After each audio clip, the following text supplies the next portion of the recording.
Okay, this is weird even for Mario standards. How's it going, everyone? It is your boy, Frosty R&B, the Frostman himself. In today's video, we're going to be going over Super Mario Manga Mania, story and art by Yukio Sawada, and of course, published by Viz Media. With that being said, let's get started. To understand the Super Mario Manga Mania book, we first need to look at its history. Due to the fact that this book is actually a collection of weird gags from a well-known series in Japan known as Super Mario Kun, a long-running manga series that first started around the early 90s, and to this very day, it's still being written, which is amazing. And as of this recording, there's about 50 volumes. Now, you may be asking, why haven't we gotten any localized translated versions of the Super Mario Kun manga series? If it's so popular in Japan, why haven't we got them in the West? And I've done some research. However, they're not exactly official statements. The first probability could be Super Mario Kun manga series falls under a category known as gyagu. And what gyagu just means is it's a running joke / gag. For an example, there's a show called Shin-chan. Shin-chan is viewed to be a family-friendly cartoon, but when translated to the West, it was deemed as inappropriate, showed too much nudity, and it was broadcast only on Adult Swim. Why is that? Shin-chan is viewed to be family-friendly in Japan because those gags where Shin-chan just shows his butt or other parts in public, even to the point where he shaved his dad's eyebrows, is deemed as really funny in Japan. Here in the West, we are too controlling with censorship, or at least in North America. That itself violated so many media guidelines for it to be broadcast for children's entertainment to the point where they just moved it to Adult Swim. However, Adult Swim, even though Shin-chan was broadcast there, it didn't perform that well. And of course on screen, you'll be seeing like other gagyu cartoon / manga that we never got in the West. Thus, leads to my second reason. Exposure. Now, when I did research for the Super Mario Kun manga series, I came across two languages it was translated for, Spanish and French. So why was the Super Mario Kun manga series translated into French and Spanish, but not in English? And that goes back to the first point with the media guidelines and the censorship. Here in the United States of America and Canada, gagyu content isn't really that popular in terms of like a normal casual everyday person looking for some entertainment. However, in Spain and France, gagyu content has a huge cult following, and that could be another reason why it was translated to just Spanish and French and no English whatsoever. Now, is North America going to completely sever gagyu content? I would dare to say no. It's due to the fact that there is a character named Nabbit who looks exactly like Bacteriamon from Anpanmon, which of course belongs into another gagyu cartoon. It's much older, but the designs are very similar to each other. Also, let's not forget about Super Mario Maker 1 for the Wii U. Why am I bringing up a Wii U title at a time like this? It's due to the fact that there is a customized level for Super Mario Kun that was officially distributed by Nintendo. Now, unfortunately, Nintendo did discontinue those servers. However, if you do have a chance to play that level, play that Super Mario Kun level. It's actually really fun. Let's officially jump into the manga book now that you know some history about Super Mario Kun, the manga series. Immediately looking at the manga cover, we can clearly see Mario Kun looking all happy coming out of the warp pipe. It is worth noting that the manga material is actually mostly matte black finish, some hybrid of glossiness with Mario Kun and the textures. Of course, story and art by Yukio Sawada, he's a legend, and published by Viz Media. And of course, this is a Nintendo official licensed product. Mario Kun weirdly falling at a strange angle, and we have the rest of the Mario cast with Bowser looking like the clown the most. And I don't know what's going on with Toad right there. Of course, since this is a manga book, one must read from right to left instead of left to right. Otherwise, Viz has to put this, and this is how you read a manga. Opening up the manga, we immediately notice that it's only black and white. That's typical of manga because it's easier to read on the eyes, in my personal opinion. However, opening up the second page, we clearly see some really interesting drawings. And what I mean by that is that the art style reminds me of a lot of Anpanman, which is still a classical art style in Japanese media. Now we have the chorus Mario, Toad, Luigi, all looking all happy, but then we have Yoshi, who's being drawn, but looks like he's being suffocated. That already is a gag content right there. In the beginning of the video, I did mention that Super Mario Manga Mania is based off of the weird gag compilation of the hit series in Japan, Super Mario Kun. Now, Nintendo didn't handpick these chapters for this book that we're talking about today. As a matter of fact, Yukio Sawada actually handpicked these because these are his favorite gag chapters he wrote throughout his career years. Unlike my manga videos in the past, where I cover mostly 2 volumes, in this video we're only going to be covering 2 gag chapters, which are actually really short, and of course Special Stage, which is a very important chapter to talk about due to the fact that it has a parental rating. However, the message that this chapter has is very important. And of course, we'll cover the bonus stage chapters at the end of the video. But for those who are curious what games are inside this compilation, believe it or not, they're mostly spin-offs. For example, we have the first gag, Paper Mario 64. We have 3 Sunshines, which is one of the worst selling Mario games of all time for a console, but it's a very good game, by the way.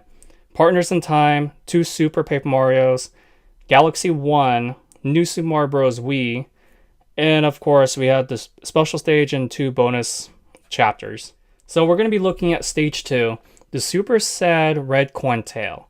The main reason why I'm picking this one for the video is due to the fact that this chapter might be a better illustration on how to describe gag comedy. At the beginning of the chapter, or rather for this case, gag, we can see at the very bottom of the page, this chapter is based off Super Mario Sunshine. It gives us some summary overview of the game. To be more specified, this gag chapter takes place in Bianco Hills. We have Mario just cleaning up. He can't get rid of all this goop because it keeps coming. And he's being chased off of an enemy called Strolling Stew, which are like pretty much the Goombas of this level. Mario's getting really angry because Strolling Stew keeps polluting. Mario's being like a really weird cheeky face right here. He's gonna try to wash away the enemy. Strolling Stew pulls out the victim card and the pity card. Why? He mentions that he needs 8 red coins because his sister, his beautiful sister, he tells Mario in great detail, she is falling ill and he needs the 8 red coins to pay for his sister's sickness, which is pretty odd to me because red coins don't really hold that much monetary value. He becomes a horny idiot who buys in the whole beautiful story and he decides to go search for their 8 red coins. How nice of Mario, right? Like right here, my sister is beautiful who won the Miss Bianco Hills contest. Stu Flood calls him out saying, you only care about the good looking sister. You may notice in this chapter, it says Yukio's special notes. It tells you about his, his chapters, his skits, and his writing of various different volumes throughout the years. You may notice there's Starlo. Starlo first appeared in Bowser's Inside Story of Mario and Luigi series. And I really like this illustration because Starlo, even though he's a little bit annoying, I still liked him as a character. Mario decides to gather the 8 coins, and if you may notice, Flood randomly becomes a rooster for Rocket Nozzle. And if you guys don't get it, this is a pun.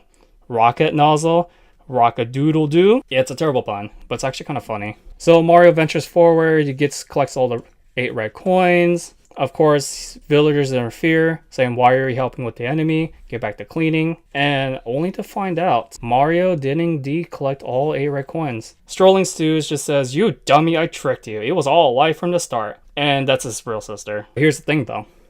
Except you doofus, those coins are all fake. The real red coins are over here. And if you guys don't know, this gag right here, Mario was all tired from searching all the red coins and it restored itself. That's pretty much it. But here's the problem though. Mario used the Piantas to help him in his quest, so he's gonna get clobbered by the residents. And of course, the enemies from Bianco Hills tells him the exact same gag joke as Strolling Stew did, and Mario's not going to fall for that. So that's pretty much one good example of what a gag comedy might be. And let's go ahead and cover the next chapter. Moving on to stage 4, final battle against a well-armed enemy. Immediately we can tell this is a final boss fight because this is based off of Mario and Luigi Partners in Time. It is my least favorite game of that series.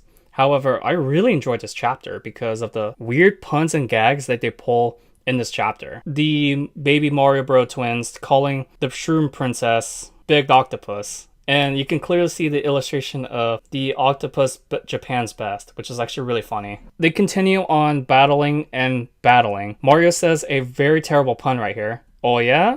I'll give you 10 tentacles. Shroom Queen or Princess is like, what? This is the older one, by the way. Get it? I said tentacles. Lols. And then, of course, Princess pokes him right inside the butthole. Now, this is a very good example of gag content that's really funny in Japan and Eastern audiences. However, it's seen as very vile content in North America, which is why I really hate censorship. So, of course, battle continues. Shroom Princess, of course, tries to go after Peach and tries to poke her in the butt. However, Baby Mario decides to protect her. Everyone gets pretty much grabbed. So how do they get out of this? Well, I was not expecting the next part that's coming up very soon. The Shroom Princess can't handle the baby crying, which to be honest, neither can I. And you know what Mario does? You know, he encourages more crying, which is kind of funny. Because you would think that seeing someone cry is very petty and weak. But in this case, it saves their butt. And so they brought out, of course, the main gimmick of Partners in Time is that they use the Bros item to unleash a very powerful combo attack. They do that so they defeat the Shrooms. And the Shroom Princess sisters, they said, we're mush, big sister. And get it? Because shrooms, mushrooms. And now that's finally over, the Mario Bros future selves goes back with EGAD to their proper timeline. Hence, of course, can't stop crying, even though crying decides to save the end of the world stuff. And then we have the end of the chapter right here. Now, let's dive into the last gag chapter I want to cover. Immediately, we're greeted with a parental note stating that this final gag chapter may be upsetting for children who are sensitive to this kind of subject matter, which I really do like because Sawada knows exactly who his targeted audience is, but he still wanted to include a chapter that's very important in his career and his lifetime, which I really do respect. Special stage, Super Mario. This chapter kicks off with Mario hasn't been seen since a month ago, according to Luigi, and Toad approaches to Luigi stating that Princess Peach has been kidnapped for the millionth time. We know that running joke. And Luigi decides to take a poltergeist, which is kind of funny because this is a reference to Luigi's Mansion. And Toad states that there's no ghost of vacuum this time around. Shortly after, they bump into Yoshi. Yoshi knows where Mario is. The gang of Toads and Luigi pretty much pile drive Yoshi. And poor Yoshi, looks like he's about to be suffocated to death. I mean, imagine carrying all that weight. Shortly after, they arrive to the hospital. Now, why is Mario in the hospital? He doesn't look that bad. Like, he looks like he's in a really bad mood, but physically wise, he doesn't look that bad, right? Well, it's stated that they report the news to him. He doesn't care. He replies with a very low energy saying, I don't care about Princess Peach. So what? He shows that his hands, after 25 years of fighting, his hands are worn out, his back is worn out. He can't really do this anymore. Translating to the author's notes, Sawada is doing some self-reflecting here. As stated, he wrote this comic long ago because his father was really sick in the hospital.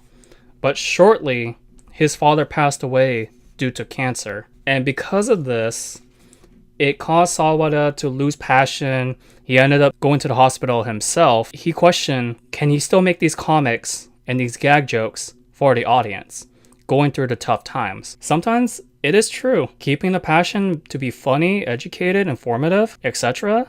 is one of the hardest things a content creator could do. And I agree with this. And after 25 years, he still keeps trying to make everyone laugh. That goes to show you that's some very strong passion right there. Of course, the story continues on. This is the gag comic. You're going to lose your job.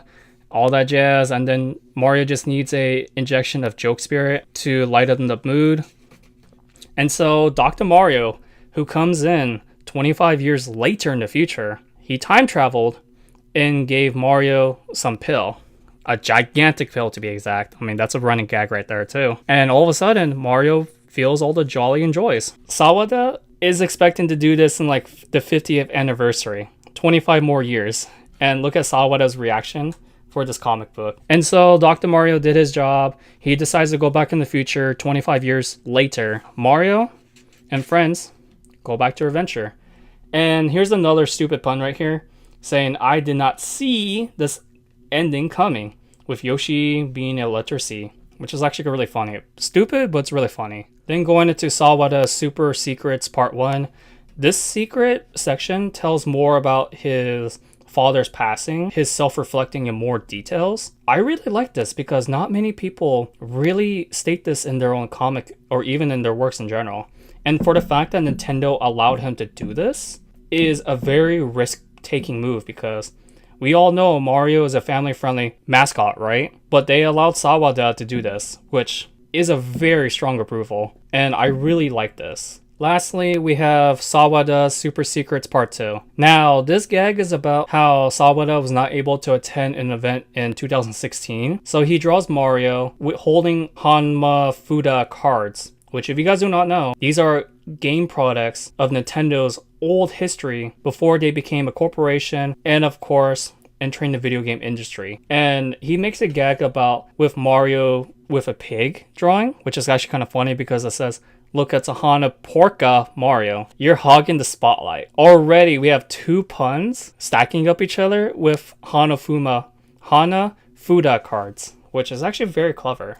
In conclusion, ladies and gentlemen, Super Mario Manga Mania is a fantastic weird gag compilation from the Super Mario Kun manga series. Now, I really hope one day we get another volume of the greatest hits, or probably in the future, we could get a localized, officially translated English versions of the Super Mario Kun manga series. I would really love to see that come to light today. Now, who is this book for, ladies and gents? If you're a big fan of Mario, if you're a weeb like myself who enjoys Japanese humor, and of course, children who love Mario in general, because this book is aimed towards for a younger audience. Now, do note that even though they do have a parent's discretion note for the last chapter, I do believe it sends a very important message.